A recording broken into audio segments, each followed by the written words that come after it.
Good day mga gar. So may ginagawa nga pala tayo dito na ATV 150. So, ang concern nga pala dito mga gar, hindi siya nagcha-charge. Yan. Series na ako dahil bago na yung battery niya.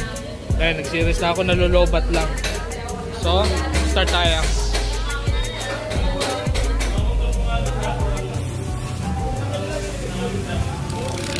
Yan, maandar na. So may battery indicator na.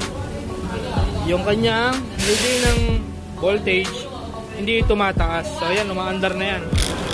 Yan. Hindi siya tumataas. Yan, nalolobat lang. So, ito troubleshoot natin siya.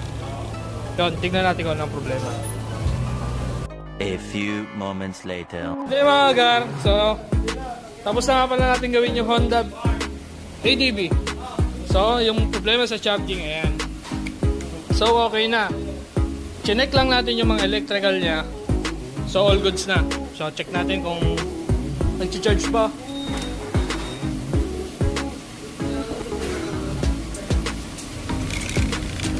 Yan. So, yun. All goods na. Tumataas na. So, check naman natin sa multimeter kung nag-charge ba talaga.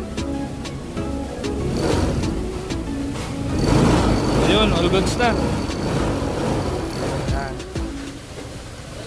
Sa mga gusto pala magpagawa ng kanilang mga unit, electrical, lahat ng mga klaseng sira ng motor, ginagawa namin dito sa 10X Moto.